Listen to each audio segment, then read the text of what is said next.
To earn 1 Michelin star, a restaurant needs to be a very good restaurant in the category. For 2 stars, it needs excellent cooking worth a detour. And a restaurant must serve exceptional cuisine worth a special journey to earn the coveted 3 Michelin stars. Today, I'm working my way up the Michelin ladder to taste the finest food that Singapore has to offer, on paper. I want to preface this, I'm not much of a foodie. I'm not someone who would go out of my way just to try nice food, except when I'm filming a YouTube video. Yeah, I know, oh my god, Sneaky, are you even Singaporean? So to all my foodie friends, please bear with me. I am just a common man with a common tongue. But I will try my best to be as honest as possible and describe the food visually so that you can have a taste of what I ate. And the first stop in my Michelin star-studded day brings me to Toa Payoh now. I'm gonna try the Hainan Xingzhou Niu Rou Mian. Hainan Xingzhou beef noodles has been around for more than 70 years, but only recently got listed in the Michelin Beef Gourmet list in 2022. Now, being on this list doesn't necessarily mean that it has earned the coveted Michelin star. Rather, it recognizes food establishments with great food and wallet-friendly prices. The first thing I noticed was that there wasn't any queue. Peculiar. You would assume that a place in the Michelin Gourmet list would have some customers, but it seemed like the stall beside it had more hype. Here, you see?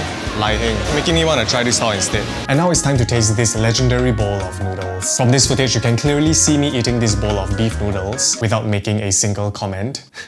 As a serious introvert, I often find it very hard to film in crowded places like this hawker center over here. I may seem very normal now, but it's only because the cameras are on and I have to work. But I would like to be more relaxed and authentic in my everyday life, which is something I'm currently working on because I've had so many missed opportunities because of my social anxiety. For example, I could have struck up a conversation with a stall owner to find out more about Hainan Xingzhou beef noodles. If any of you have social anxiety like I do, you will know that it is quite difficult to deal with, but there are professionals who can help. And a really convenient way to connect with one is with the sponsor of today's video, BetterHelp. BetterHelp connects you with a licensed therapist who is trained to listen to you and give you helpful, unbiased advice. First, you go to their site and answer a few questions, and BetterHelp will connect you with a professional who has years of experience helping people with struggles just like yours. You can do it all from your computer, your phone, via phone call, video chat, or even messaging, whichever way is most comfortable for you. It's the easiest possible way to start talking to a therapist. Let BetterHelp connect you to a therapist who can support you all from the comfort of your own home. Visit betterhelp.com/sneakysushi or choose Sneaky Sushi during sign-up and enjoy a special discount on your first month. Anyway, back to the beef noodles. I ordered 2 bowls of beef noodles from Hainan Xingzhou, the dry version that comes in thick viscous sauce and the soup-based version. I decided to attack the dry one first, and after a good 20 seconds of mixing, it was time for the taste test.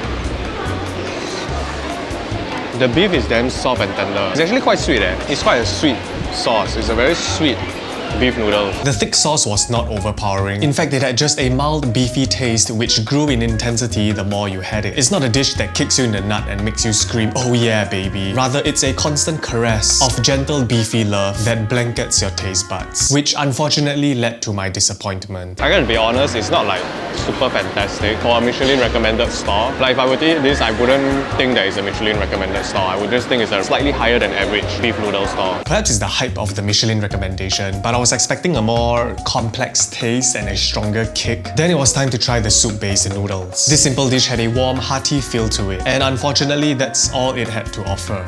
Oh, this one is more thicker. This one has more fragrance. I mean, it's hearty. It's a hearty bowl of beef noodles, but I would say it's a higher than average dish. Like, is it mind-blowing? I'm not so sure about that. I gotta say, the soup is very flavorful. Like, compared to other beef noodles that I've had, this one is way more flavorful. Maybe this is the charm in the dish, but if so, then my mom's homemade oxtail soup should also be in the Michelin Beef Gourmet list. I would recommend this dish on a cold, rainy morning, but would I travel all the way down to have it? Probably not. But thankfully, my taste buds were about to have an orgasm at Tai Hwa Pork Noodles, which earned its 1 Michelin star in 2016. This quaint coffee shop houses the only hawker in Singapore to currently hold a Michelin star. Wow. Serving its world-renowned minced meat noodles. Tai Hwa Pork Noodles was started by founder Mr. Tan Jun Teo in 1932 at Hill Street. When the late Mr. Tang passed away, his sons continued the business. The first thing I noticed was that there were 2 stalls selling the exact same thing. I later found out that both stalls were operated by the same owner and were probably established to accommodate for their large customer base. There were also quite a bit of tourists visiting, which just goes to show the power of the Michelin brand. There was a small queue in front of me and I waited for about 15 minutes. But seeing that Tai Hwa prides themselves in making their food fresh every day with premium ingredients, I was waiting with eager anticipation. And alas, my bowl of minced meat noodles have arrived. This bowl of pork noodles costs a whopping $8, a super premium price for minced pork noodles compared to regular bowls of noodles, which usually costs around $4 to $5. I also ordered a bowl of meatball soup, which also costs $8. Ouch. So the question is, does the taste justify its hefty price tag? Well, according to this very satisfied face, it was a damn good bowl of noodles. The noodles were chewy and springy with just the right amount of vinegar. The ingredients indeed tasted very fresh, and you can tell that the pork is of higher quality than other pork noodles. There was minced pork, a large wonton, pork liver, and 2 meatballs. I'm not usually a fan of liver because of the very irony taste, but this one was surprisingly tender and tasted very fresh, so I actually enjoyed it. Every bite I took made me look forward to the next one. The tangy sauce coating the noodles brought all the ingredients together in a symphony of mouth orgasms that rang throughout my head. This is a superior bowl of minced pork noodles. Probably one of the best I've ever had, and thus I would recommend Tai Hwa Pork Noodles if you haven't already had it. You could probably find a cheaper bowl of minced pork noodles with a similar standard, but Tai Hwa Pork Noodles definitely rank in the upper echelons of the noodle society. And now we're entering the deep waters of fine dining, and I was excited to whet my appetite with Thevar. Thevar is helmed by Chef Mano Thevar, who was born in Penang, Malaysia. It is a 2 Michelin-starred modern Indian restaurant which incorporates European techniques to deliver Indian-inspired cuisine with a modern gaze. The first thing I noticed was the interesting layout of the restaurant. The open concept kitchen gave you full view of the chefs preparing your dish. I even caught a glimpse of Chef Mano. This 5-course menu costs a whopping $556 in tax write-offs. I mean $556 for 2 people. And I'll let you be the judge if the following meal is worth the price or not. I was first greeted by this dance of bite-sized delicacies. This summer tomato chaat set the tone for the course with its flavorful kick of Indian spices. It was the perfect way to ignite my palate. With fine dining, I feel the need to slow down and really savor the dish because every ingredient has been calculated by a renowned chef to give you an experience in the mouth. Or maybe I'm just being pretentious, who knows. My favorite dish was the amadai fish in yuzu ishtu, which is a creamy vegetable stew. Everything about this dish was perfect. The texture of the fish, the creaminess of the stew. Every bite I took felt like a matrimonial celebration in my mouth. It is a very small dish though. Yeah, that's the thing with, these kind of fine dining courses. The portion is so damn small. This nipple-like dish was meh. In fact, I can't really remember how it tasted like. I don't dare to give a real rating because all the chef can see us. We then had the legendary chettinad chicken roti, which is one of the few dishes that has been on the menu since the very beginning. And boy, was I impressed!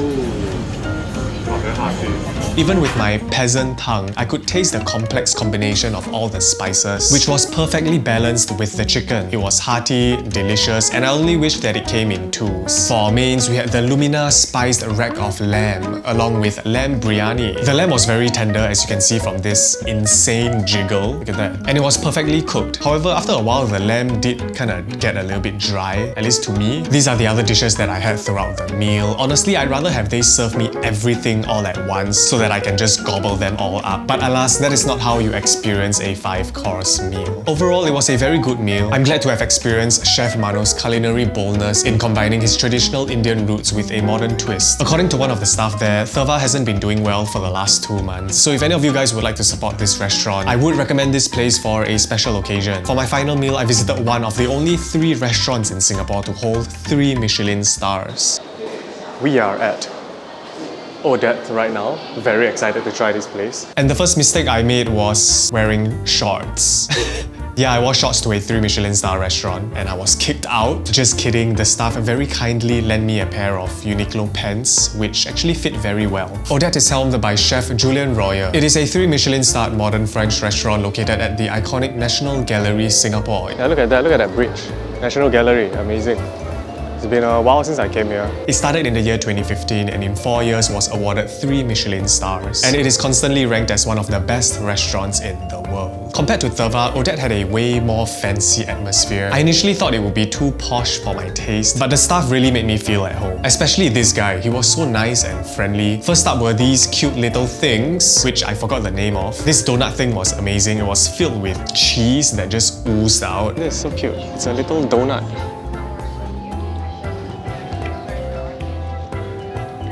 cheese, I think. I think inside is cheese. It's savory. It's not sweet. And also look at how pretty this prawn taco is. Why are there flowers on it?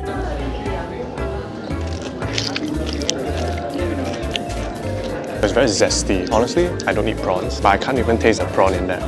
But the texture of the prawn is there. It's actually nice. Then I probably had the best damn soup I've ever had in my life. And I'm not even kidding. Or rather, it's a tea. It's not really a soup, it's a tea. It's a mushroom tea. And I'm telling y'all, this mushroom tea it blew my mind, man. Oh my god, why it's damn rich, eh? I can taste the mushroom, I can taste the soil from the ground. Because it was so damn flavorful and rich. It was extremely rich and buttery, and the aroma just assaulted your nostrils when you sipped it on it. Also, shout out to this very phallic looking mushroom cup that it came in. Then we were served some bread with Spanish olive oil, which I thought was just filler food to make us full. But hey man, I'm not complaining. If I'm paying this price, I had better be exploding when I walk out of the restaurant. I then lost track of the course that we were eating. Yeah, and I don't even think our first course is here yet. But they keep giving us all these small little things. I think by the time the first course comes, we're like full already. But turns out we've already been eating our first course, which is the Normandy brown crab, which honestly tasted like a very high-class salad. I don't know if I'm eating this right or not, but whatever.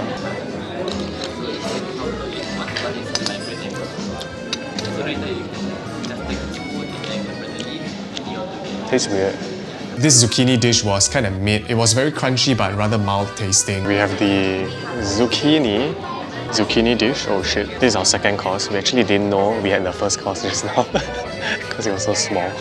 And then we move on to the Wild Atlantic Turbo. Atlantic Turbo. And this was my favorite dish. I think I just love fish. I like the fish. Nice. I love the fish. I love the texture of it. It's very springy, very bouncy, very thick.